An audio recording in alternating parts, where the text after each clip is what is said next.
Bonjour à tous et bienvenue dans ce troisième et dernier volet de la série 9 habitudes pour être plus heureux. Si vous n'avez pas vu les 2 premiers épisodes de la trilogie, alors je vous invite à les visionner d'abord. Vous y découvrirez les 6 premières habitudes à adopter pour avoir une attitude proactive face au bonheur. Mais de mon point de vue, ce sont les habitudes les plus importantes que je vais vous présenter dans cette nouvelle vidéo. Découvrons-les sans plus attendre. La 7e habitude est le fait de prendre soin de son corps. En effet, votre santé a un grand impact sur votre morale, et donc votre bonheur. Ce n'est pas évident pour tout le monde, mais il y a une réelle relation de cause à effet entre le fait d'avoir une bonne hygiène de vie et le fait d'être heureux. Prendre soin de son corps, qu'est-ce que c'est ? C'est principalement 2 choses auxquelles il faut faire attention. 1. Son alimentation, et 2. Faire des efforts physiques régulièrement. Rien de plus, rien de moins. Je sais qu'on nous rabâche sans cesse qu'il faut manger 5 fruits ou légumes par jour, et que dans toutes les pubs alimentaires qui passent à la télé, on nous dit constamment de consulter le site mangerbouger.fr. Mais pour une fois, ce n'est pas pour rien, ce n'est pas anodin. Votre corps, c'est votre enveloppe quotidienne. Une mauvaise santé gâche tout. Comme souvent, quand tout va bien, on ne se rend pas compte de la chance que l'on a. Et quand les soucis de santé arrivent, on se dit « Ah, mais si j'avais su ». Mais en fait, on a toujours su que la base, c'est de bien manger et de faire des exercices physiques régulièrement. Le fait de ne pas se sentir motivé pour faire du sport, le fait de ne pas prendre du temps pour cuisiner sainement ou de manger sainement, c'est différent de ne pas le savoir. Prendre sa vie en main, c'est avant tout se sentir bien dans sa peau au sens propre du terme. Limitez la malbouffe, limitez les sucreries, sortez marcher 30 minutes si vous ne faites jamais de sport, décidez d'aller courir tous les jours 3 minutes, décidez de faire une pompe tous les jours, il n'y a rien de compliqué. Mangez une pomme, une banane ou quoi que ce soit de sain à la place de votre barre chocolatée à 10 heures. Rappelez-vous de ce que je vous avais présenté dans la vidéo résumant l'effet cumulé. Ce sont les petites choses simples, banales, qui mises bout à bout feront que vous arriverez au succès. Avoir du succès, d'un point de vue de la santé, c'est ça. C'est faire ce truc insignifiant de manger une poire à la place d'un Mars, ou de manger une salade à la place d'un burger, de faire une pompe à la place de passer 5 minutes devant la télé. Vous savez, notre intestin est considéré comme notre 2e cerveau. En prendre soin, en ayant une alimentation équilibrée, c'est mettre toutes les chances de son côté pour être de bonne humeur. Ainsi, sans forcément le savoir, vous agissez proactivement pour votre bonheur. La 8e habitude est assez évidente pour vous qui me suivez depuis quelque temps. Il s'agit de faire de la méditation. Je ne vais pas m'éterniser sur le sujet. Je vous invite tout simplement à revoir ma vidéo dédiée à cela. Le nombre d'études prouvant que la méditation contribue au bonheur est incalculable. Elle permet de profiter du moment présent, d'être plus attentif aux petits plaisirs quotidiens. La pratiquer, c'est se rappeler que même lorsqu'il y a beaucoup de nuages sombres au-dessus de votre tête, ou que même si vous êtes en pleine tempête, eh bien, qu'un peu plus haut encore, le ciel bleu est toujours présent. Juste le fait de penser à ce ciel bleu, qui sera toujours là, vous aidera à passer outre ces nuages sombres. L'argent, la célébrité ne vous apporteront pas de bonheur. En tout cas, pas directement. Certes, ils vous aideront à payer de plus grandes expériences, à voyager plus, à acheter plus.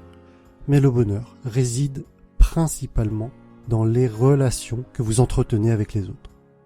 Si vous ne deviez concentrer vos efforts que dans une seule chose, faites-le dans vos relations avec vos amis et votre famille. Pour illustrer mes propos, je voudrais vous partager une conférence TEDx que j'ai beaucoup aimée. Je vous laisse le lien, comme d'habitude, dans la description ou un peu plus haut en haut à droite. La conférence en question est animée par Robert Waldinger. Il est professeur dans la célèbre université d'Harvard. Mais ce qui nous intéresse ici, c'est qu'il est le 4e directeur de recherche d'une étude menée sur 75 ans sur des vies humaines. Cette étude a initialement été faite sur des étudiants d'Harvard, mais aussi sur des enfants de classes défavorisées de la ville de Boston.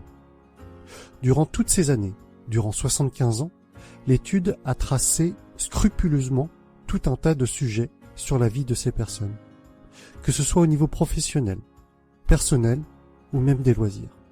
Pendant tout ce temps, certains participants ont contracté des maladies graves. Certains se sont drogués ou sont devenus alcooliques. D'autres ont monté les échelons au niveau social, du plus bas au niveau le plus prestigieux. Des scans de cerveau ont été réalisés en plus d'examens médicaux classiques. Et il y a 3 points principaux qui ressortent de cette étude. 1. Les connexions sociales sont vraiment bonnes pour nous, êtres humains, et la solitude tue. Les personnes qui ont de bonnes relations familiales, amicales, ou qui sont actives dans des associations sont clairement les plus heureuses et celles qui sont en meilleure santé. Elles vivent également plus longtemps que celles qui ont moins de connexions sociales. Le fait d'être seul est vraiment toxique. Les personnes les plus isolées se sentent ainsi moins heureuses, leur santé se dégrade véritablement à partir de la moitié de leur vie. Leur cerveau décline plus rapidement et ils vivent donc moins longtemps. Ce qui est dramatique, c'est que l'on peut tout à fait se sentir seul en plein milieu d'une foule ou seul même si l'on est marié. La deuxième grande leçon de cette étude est que le nombre d'amis importe peu. C'est la qualité de nos relations les plus proches qui est importante. Vivre en plein milieu d'un conflit est ce qu'il y a de pire pour notre santé. Un mariage très conflictuel est ainsi très néfaste, probablement pire qu'un divorce. Vivre au sein d'une relation saine nous préserve.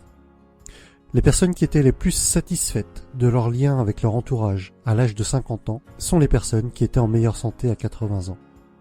Il a été rapporté que les personnes qui avaient plus de 80 ans et qui avaient des relations solides avec leurs proches avaient toujours une humeur heureuse, même si elles avaient des douleurs physiques. Et vous l'aurez compris, pour les personnes qui étaient esseulées, les jours où les douleurs physiques étaient là, eh bien ces douleurs étaient renforcées par la peine émotionnelle. La troisième leçon que l'on peut tirer de cette étude est que les relations sociales sont non seulement bonnes pour nos corps, mais également pour notre cerveau. Quand les participants de l'étude remontaient qu'ils avaient des proches sur qui ils pouvaient compter et avec qui ils se sentaient en confiance et protégés, alors il a été observé que leur mémoire était bien meilleure. Les souvenirs étaient bien plus précis et restaient bien plus longtemps.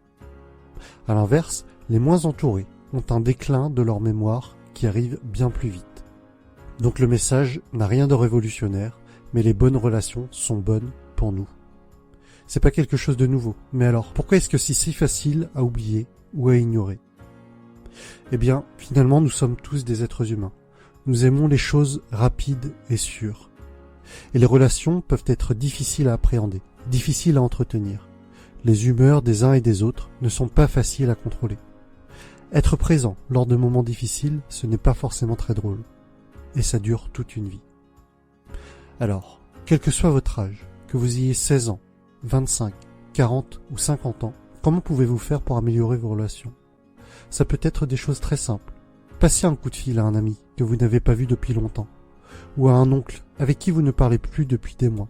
Ça peut tout simplement être remplacer du temps que vous passez devant un écran pour le passer avec un proche. Voilà, j'espère que cette petite vidéo vous inspirera à passer plus de temps à construire des relations solides avec vos proches. Ne négligez jamais ces aspects. Ils sont essentiels et fondamentaux pour être heureux. Et voilà pour ce dernier chapitre de ma série consacrée aux 9 habitudes pour être plus heureux. Pour reprendre ce que je vous avais dit tout au début, en pratiquant ces 9 habitudes, vous adopterez une attitude proactive face au bonheur. Vous serez mieux armé pour affronter les moments difficiles. Et en cultivant cela quotidiennement, et j'insiste sur le mot quotidiennement, votre humeur sera meilleure.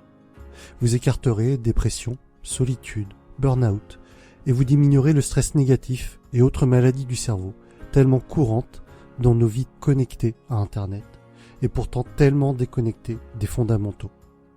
Vous serez plus résilient, plus enclin à détecter le positif dans les situations, même si elles vous apparaissent comme négatives au premier abord. Pour finir, je voulais vous dire que j'ai pris énormément de plaisir à réaliser cette série. J'espère de tout cœur que l'ensemble de ces vidéos vous aidera dans votre vie de tous les jours. N'oubliez pas qu'il vous est possible de télécharger un petit e-book pour garder une trace écrite de tout ce que je vous ai présenté au travers de ces 3 vidéos, soit en cliquant sur le lien qui s'affiche en haut, soit sur celui qui s'affiche dans la description de la vidéo. Comme d'habitude, je vous invite à commenter cette vidéo. J'essaie de répondre à un maximum de personnes, même si ce n'est pas possible de répondre à tout le monde.